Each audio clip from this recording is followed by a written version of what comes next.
From devil fruit users who can't control their own transformations, to fruits that let you copy any other ability out there, to ones that just plainly get rid of your opponent's powers altogether, some devil fruits are just built completely different in One Piece. And today, I want to cover every single special devil fruit, the ones that, just don't work the way that others do, or are simply way too broken for what they should actually be. Starting very simple here with the Hito no Mi model Nika, the sun god fruit eaten by Monkey D. Luffy. Now, at the beginning of the series, of course, he'd supposedly eaten the Gomu Gomu no Mi, the rubber fruit, turning into a rubber man, but in Wano, the true identity of this fruit was finally revealed as a Mythical Zoan fruit with the power of a god. It's not a Paramecia, but the sun god Nika fruit that gives him the power of a rubber body, but also just the powers over imagination and reality itself, it seems. Now, in addition to being one of the most powerful fruits in the entire story, it's one of the most unique as well. As you probably know, Zoan fruits, including the mythical variety, are supposed to turn the user into some sort of animal or mythical creature. But Luffy's is very different and doesn't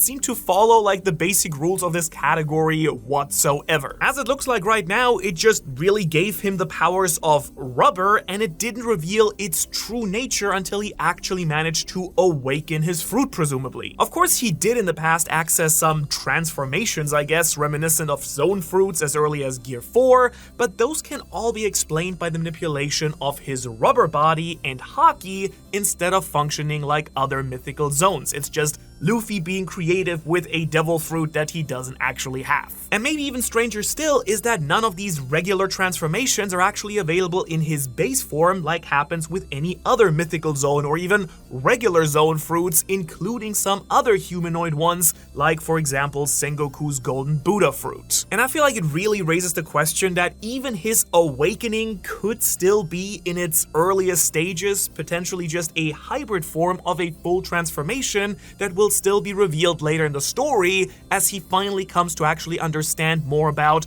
what his devil fruit actually is. But of course, unlocking Gear 5 already gave Luffy access to some new powers far beyond that of the average devil fruit. Though weirdly enough, they don't seem to really be connected to the sun, as the sun god title seems to imply at the moment. Firstly, there's the normal power of a Paramecia awakening, kind of applying the devil fruit powers to the environment, so he can make the ground, other surfaces, and even his opponents rubbery as well. But that's of course nothing compared to the power that the fan community has now dubbed the Toon Force, which is literally the cartoonish powers of something like Looney Tunes or Tom and Jerry, because with that, Luffy's been able to conjure objects out of thin air, like a pair of goggles, or, carving a tree into a baseball bat in the matter of seconds. Only time really will be able to tell what the real limits of this crazy power and this weird fruit actually are, or if they're truly only limited by Luffy's own imagination, and also a time limit that tends to turn him temporarily into an helpless old man. But as we've learned recently, Luffy isn't the only human fruit user with some very seriously weird qualities that kind of don't do what they're supposed to be doing. Because I think we also have to talk about Chopper's human fruit as well. Now this one, as far as we know, is just supposed to be the regular model of this fruit and not even a mythical variant. And this fruit has the incredible power of turning the user into a human. I basically have the power of that fruit already. I am a human most of the time, but it's kind of lucky then that it was eaten by a reindeer and not just another human. It really makes you wonder what would have happened if a regular dude had just eaten this fruit. What happens if Usopp eats Chopper's devil fruit? Now, lucky for us, in an SBS question corner, One Piece's author actually answered that very question before, saying that they become human. I guess you could say that means becoming an adult or finding your true spirit or something like that. So basically, people will live more human-like, but then at the end, Oda also adds, well, I guess you could say that or not. Basically not, goodbye, and then he just basically leaves the DM here. Now, if you're asking me personally, it kind of sounds a little bit to me like he's dodging the question here, and there's actually more to this fruit than has met the eye so far in the story. And to understand why, first, we just gotta know that there is some general weirdness to how Chopper's fruit actually operates, because it's not like other zones who have a human form, a hybrid form, and an animal form, because in Chopper's full human transformation, he's still completely covered in fur, and it looks a lot more like a hybrid form. I guess what I'm trying to point out here to you is that throughout the story, Chopper never actually completely turns into a human. Then, of course, Chopper's hybrid form is his usual weird chibi mascot form, which doesn't really look at all like a cross between a human and a reindeer to me either. And then things get even more complicated when you factor in his rumble balls, the special medicine that he eats when he gets ready to rumble. They alter his transformations into a larger variety of what he calls points. But to this day, I really need to see him test these out on some other zone fruit users, like maybe his own Captain Luffy perhaps, to see what they would actually do to someone else who's also eaten a zone fruit. Now, you might be aware that an increasing number of fans are actually suspecting at this point that Chopper's human fruit isn't actually that devil fruit at all, and that, similarly to Luffy, the true identity of this fruit has actually been hidden. Specifically, the most popular theory right now is that Chopper may have eaten the human fruit model Forest God, and that Chopper might actually have other special abilities related to healing and other abilities that just, aren't explained by a normal zone. The chief piece of evidence for this is that when Chopper so much as touches people who have been transformed into demons by Imu's powerful Domi Reversi ability, he just instantly undoes the entire transformation, reverting them back to normal and almost expelling the shadow or the demon from the person who was transformed. But believe it or not, Luffy and Chopper aren't even the only Straw Hats with special devil fruits. We also have to talk about Brook's fruit. So, this fruit here is a Paramecia, which is the category of fruits that includes literally everything that's not a Logia or a zone type, right? It's very unique already as far as devil fruits go, just by its base powers, because upon eating the Revive fruit, or the Yomi no Mi as it's called, you don't seem to gain any powers at all. All that happens is that you suddenly become unable to swim, like the basic downside of eating any devil fruit. So it really wasn't until years later, upon dying, that Brook learned that his fruit actually had the power to revive him after death. And for a while it felt like that was all there was to it. Brook came back to life so that Oda could have a funny talking skeleton, but it turned out that this revival thing was really just scratching the surface of his crazy abilities and what makes this count as a special devil fruit in my books. Because in case you have noticed, he's literally connected to the Underworld, now able to summon ice from hell itself, or manipulate souls, or just astral project his own spirit from his body. The thing though is, why? Those abilities don't seem to have anything to do with just reviving him and granting him a second chance at life, but there could also be another secret hiding right in the name of Brook's fruit, because in Japanese, Brook's fruit is called the Yomi no Mi. The Yomi no Mi. The understanding is, of course, that it's short for Yomi Gaeru, which is the verb that means to rebirth or revive or come back to life.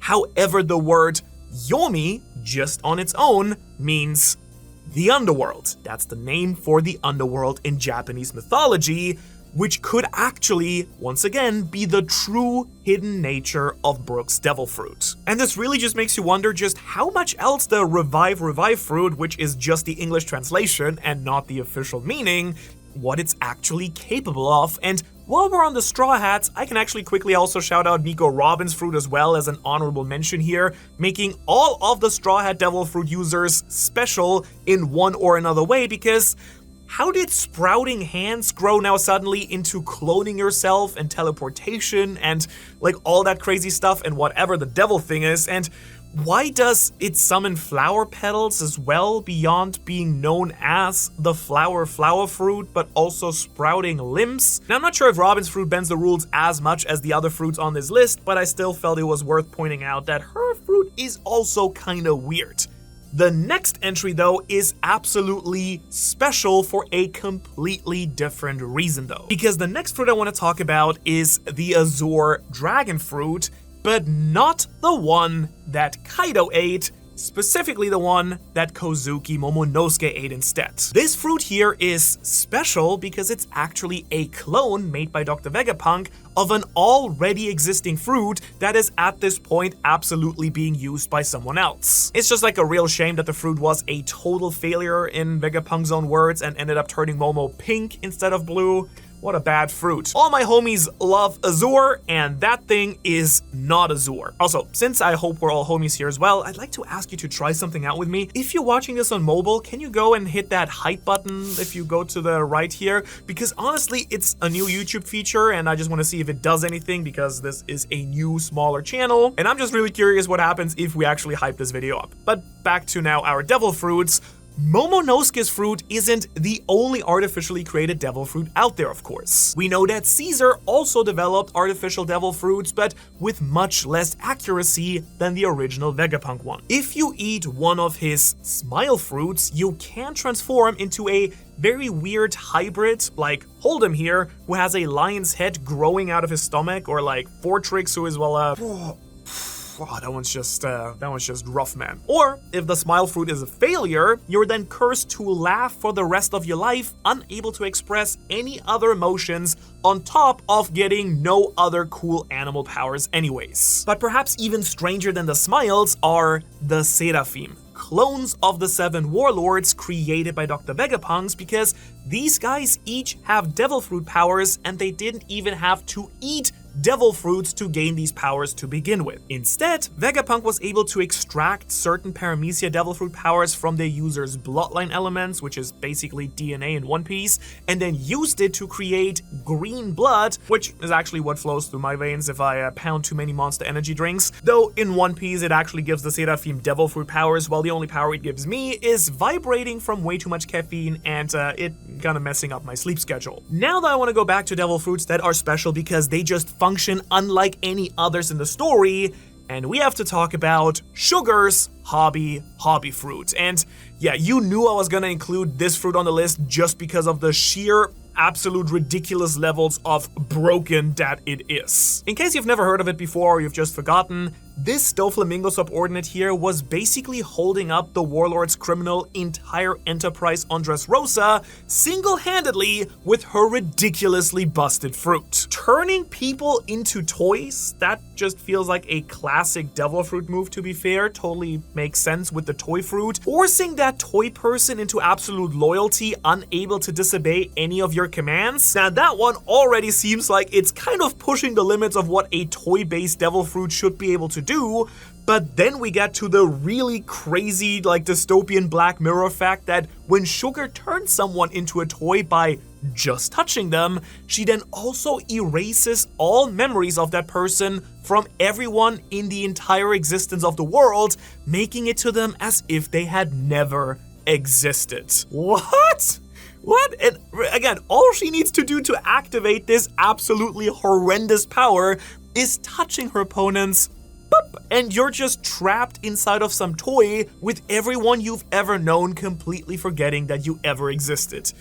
This may be the most dark and broken devil fruit power in existence, period, to the point where it barely even makes sense as a devil fruit power to begin with. In fact, there are actually a lot of other broken devil fruits that almost made this list, especially ones that apply their powers to abstract concepts. For example, I almost included fruits like Kuma's Pawpaw fruit or Gunko's Arrow fruit, but at the end of the day, they're just not this level of broken to the point where they feel like they just fundamentally alter One Piece's power system and do just way too much for what they should be actually able to do. In the Egghead Island arc, Bonnie revealed the true power of the HH fruit, and if I'm right about it, it might just be one of the most broken fruits in the series, period, in like the top 5.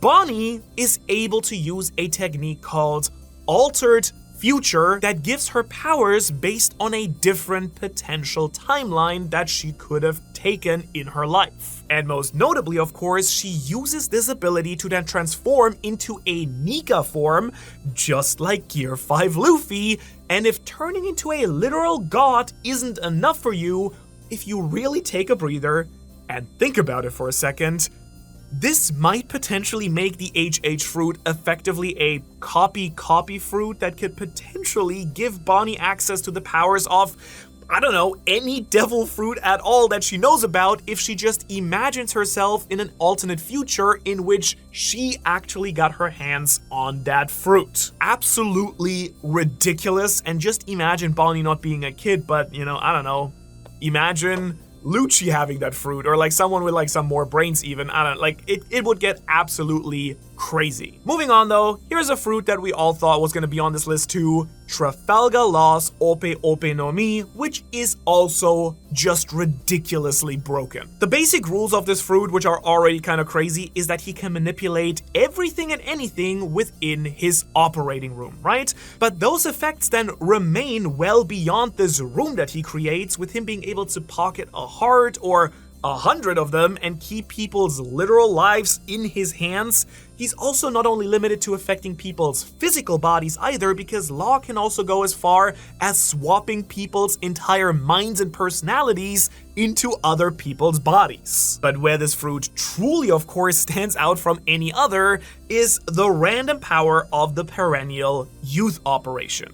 Now, legend has it that the user can sacrifice their own life force in order to grant someone else immortality. Now, this could of course be even more broken, since at least there's a very steep cost associated with this ability, but this power is kind of what makes the Ope Ope no Mi one of the most coveted and valuable and OP fruits in the entire One Piece world. But then there's also Charlotte Katakuri's Mochi fruit. Easily the second most delicious devil fruit, by the way, and just to be crystal clear here, I don't mean when you eat the fruit, I mean when you eat the user after they have eaten the fruit. And yes, I would like it to be on record here that I would happily eat an entire Katakuri, especially if you give me some milk. Oh, and you're asking me what's the most delicious fruit then, Manu? Well, that's an answer for another video. Now, the Mochi fruit is really the fruit that inspired this entire video to begin with, honestly, because instead of being classified as a Logia, a Zoan, or a Paramecia,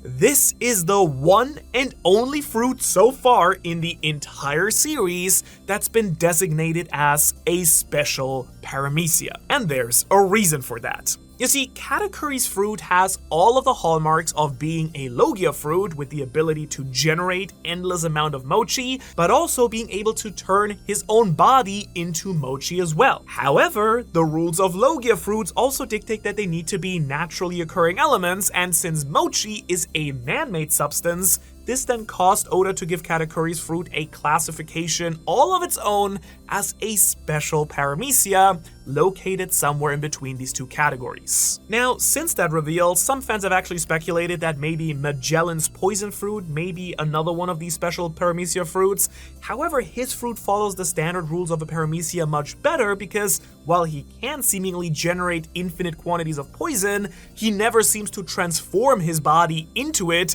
He just coats his body in a thick layer of it. What is absolutely certain though is that this is the fourth least delicious devil fruit in One Piece. Moving on though to another fruit that doesn't play by the rules of its category, we have a really weird one, Baron Tamago's egg fruit. And this thing is classified as a Zoan, but its transformation functions by very different rules from any other Zoan fruit we've ever seen. Because instead of having a normal human form and then transforming into an egg form, I guess, Tamago's base form is his egg form. But whenever his egg is cracked, he then metamorphizes into progressively more chicken-like forms until the cycle then at some point begins again and he returns to his egg form. That also means that he can't simply freely transform whenever he wants to like other Zoan users, and since a strong blow only progresses him to his next form, he's really only vulnerable mid-transformation in his yolk form. But How about instead a less weird fruit, but a Logia that also doesn't function how Logia fruits are supposed to function? This here is Karasu, one of the leaders of the Revolutionary Army who ate the Soot fruit. But you'd be forgiven if you've been assuming that he actually has the Crow fruit, because for most of his appearances, we saw him appearing as a flock of crows, a murder of crows even, as it's called in English. But really, the fact that this guy turns into an entire murder of ravens is the very weird thing that seems to clearly set him apart from any other Logia fruit. Like, it would make perfect sense if he just turned himself into Soot and then formed that Soot into the shape of one singular raven, but no, Karasu becomes an entire flock, each of which can seemingly act and think independently while also communicating and transmitting sensory data back into his main body. And that is just so vastly different from anything we've ever seen from any other Logia fruit. I mean, even when we have seen users like Aokiji and Akainu strike with their element by forming it into the shape of an animal, it's never looked like being a sentient, communicating being. It's just a blast of ice, or that's formed like a bird, or like a piece of magma shaped like a dog. Now this has actually led to some people theorizing that Karasu might actually be our first example of a fully awakened Logia, and that other Logia fruits might also be able to gain some similar abilities as well. And sticking around in the Logia category a little bit longer, Karibu's Swamp fruit also kind of stretches the rules of what a Logia is supposed to be able to do. Like you would expect, it does give him full control over mud, yay, as well as the ability to turn himself into mud, double yay. But what you might not have guessed or remembered is the fact that Karibu's swamp abilities also come with an apparently limitless pocket dimension inside of him that can just store everything from Gatling guns to a month's worth of meat to several mermaids without him betting an eye. Once again, an ability that we've just never seen from any other fruit, unless we look at another Logia fruit user with access to a pocket dimension who turns out to be even more special. Yes, you know he was gonna be here. Blackbeard's Darkness fruit allows him to pull matter into a pocket dimension with his black hole technique, though it's not too good for saving things for later, because once he liberates objects, they're usually broken beyond repair. But weirdly enough, that's also far from the only thing that makes his fruit so special in the story.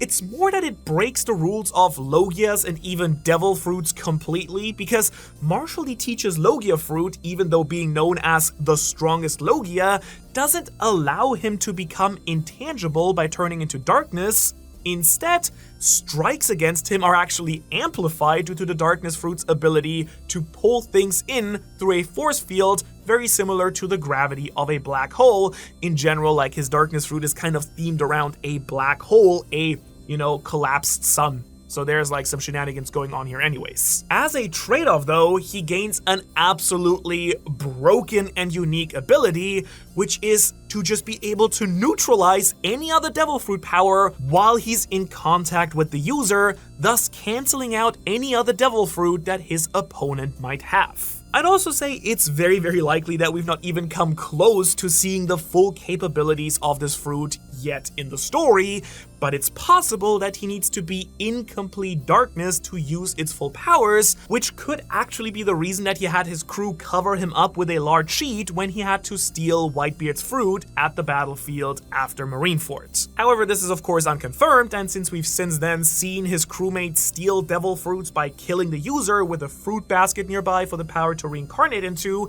this could have been the method he used as well back there, though I still feel like there's something else going on. What's certain either way though is that we've only gotten a glimpse of Blackbeard's true power so far. We still don't know why the Darkness Fruit was so instrumental in Blackbeard's big master plan and why he's been hunting it for like 20 plus years, and the answers are sure to come once he takes center stage in the Final Saga. But also dominating the Final Saga is of course the king of the world, Emu himself. And the fruit belonging to Saint Nerona Emu, the head of the world government, is truly unlike any other, because Emu's fruit is known as the Devil's Fruit, and it sets itself apart from other devil fruits just from the name alone. Now in Japanese, when this is actually revealed in the manga, the devil, or Akuma, is literally written in a different alphabet, being written in katakana instead of the usual kanji that's been used for every other devil fruit whenever it's been dropped in the story. Now, is this because the fruit is based on the original devil from which the other fruits get their name, maybe?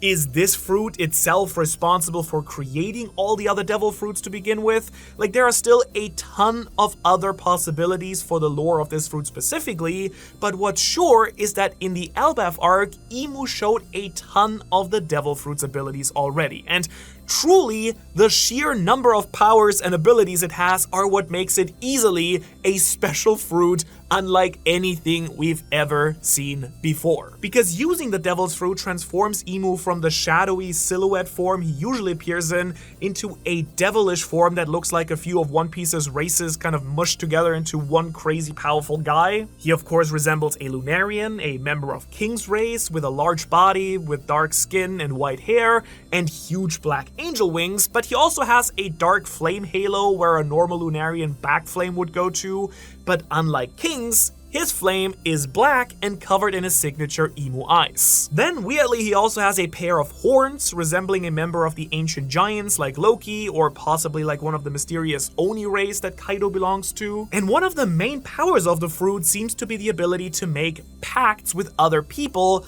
based on the many legends about making deals with the devil. Imu can make these covenant pacts with the Holy Knights and the Gorosei, granting them powers of his and immortality in exchange for their unwavering loyalty and complete obedience. He's also then able to possess those covenant holders as well, taking full control over their bodies, all the way from Marijua, and he can also forcibly make these covenants with opponents through crazy techniques like the Domi Reversi, which transforms its targets into demonic forms, making them stronger, but also having them abide Imu's commands. It's also weirdly reminiscent of Big Mom's soul fruit and its ability to bring inanimate objects to life. Like, Imu's mere presence in his devil form affects the entire environment, much like an awakened Paramecia fruit.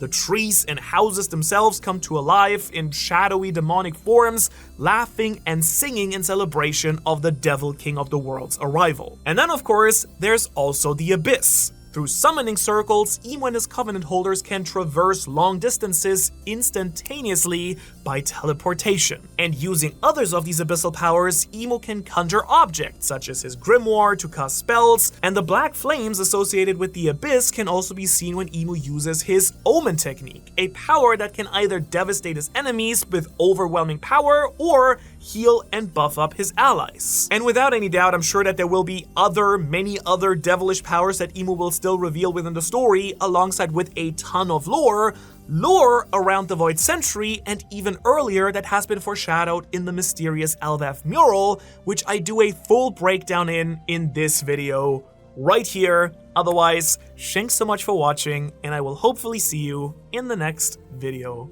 right here.